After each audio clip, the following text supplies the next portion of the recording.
మణిని మహాలక్ష్మిని. ఎంతో టేస్టీగా ఉండే సగ్గుబియ్యం పాయసం అండి. గుమగుమలాడిపోతుంది.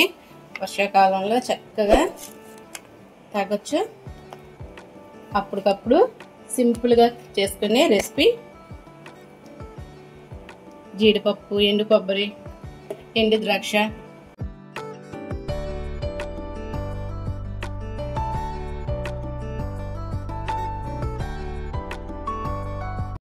చక్కగా పిల్లలు వచ్చే టయానికి ఈవినింగ్ స్నాక్ అయితే సగ్గుబియ్యం సేమియా పాయసం అయితే చేసేసి పెట్టేసేయచ్చు. మరి సేమియా పాయసం నేను ఎలా చేశానో లేట్ చేయకుండా చూసేయండి. ముందుగా కొంచెం నెయ్యి వేసుకొని ఎండు కొబ్బరి, జీడిపప్పు, ఎండు ద్రాక్ష వేసుకోవాలండి. నీటిలో ఒక పక్కన పాలు అయితే పెట్టుకున్నా, చిక్కటి పాలు, అవి మరుగుతూ ఉన్నాయి. ముందుగా జీడిపప్పు వేసుకున్నాం.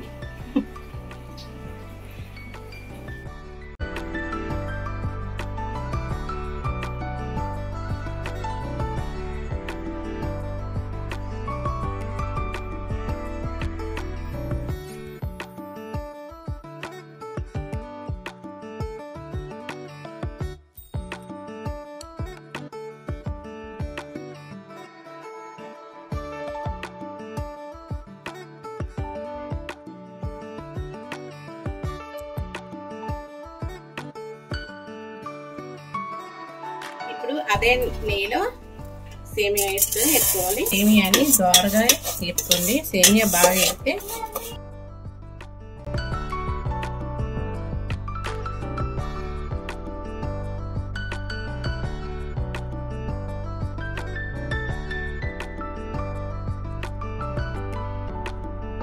సగ్గుబియ్యాన్ని ఒక 10 నిమిషాల పాటు శుభ్రంగా కడిగి నానబెట్టాను. నానబెడితే ఇలాగ ఈజీగా నానిపోయి చక్కగా మనకి వండటానికి ఈజీగా ఉంటుంది. చూసారా ఎంత చక్కగా నానిపోయిందో. ఒక 10 నిమిషాలు చాలండి, సగ్గుబియ్యం చక్కగా నానిపోతుంది.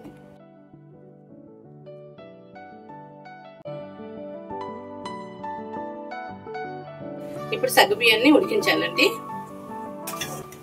సగ్గుబియ్యం ఉడికిపోయినాయి కదా, ఇప్పుడు నేతిలో వేయించుకున్న సేమియాని కూడా వేసేసుకోవాలి.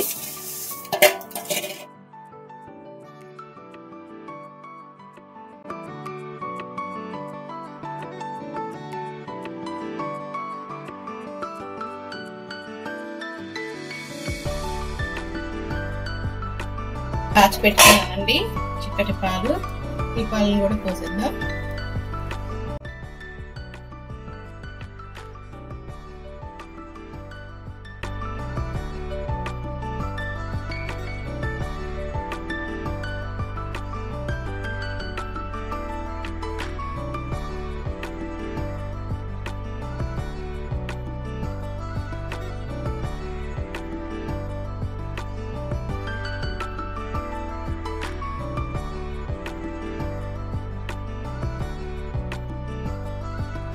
స్వీట్ కి సరిపడా పంచదార,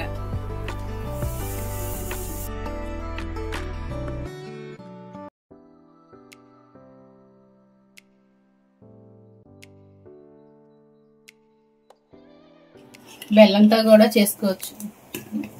బెల్లంతో కూడా చేసుకోవచ్చు అండి సేమియాని. సగ్గుబియ్యం పాయసాన్ని బెల్లంతో కూడా చేసుకోవచ్చు. నేనైతే ఇప్పుడు పంచదారతో చూపిస్తున్నా. ముందుగా సగ్గుబియ్యం ఉడకబెట్టాం కాబట్టి తొందరగా సగ్గుబియ్యం ఉడికిపోతుంది.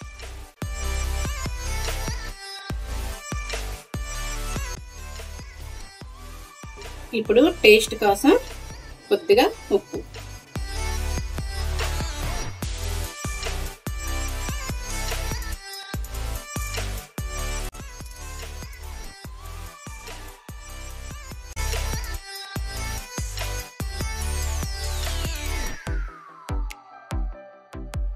యాలకులు కూడా వేసుకున్నానండి.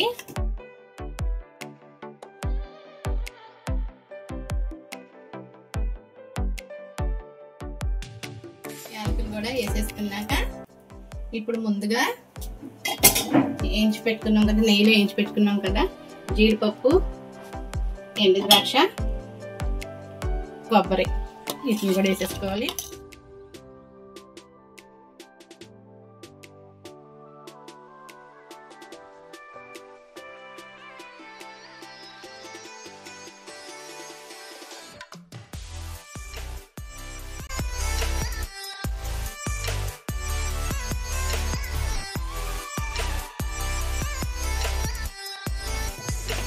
మరీ చిక్కగా ఉంటే బాగోదు, కొంచెం ఇలాగా పలసాగా ఉంటే సరిపోతుంది సేమియా. ఎందుకంటే మనం దించేసిన తర్వాత ఆరినాక గట్టిగా అయిపోతుంది కాబట్టి ఇవి మాత్రం ఉంటే సరిపోతుంది, కొద్దిగా లూజ్గా ఉంటే బాగుంటుంది.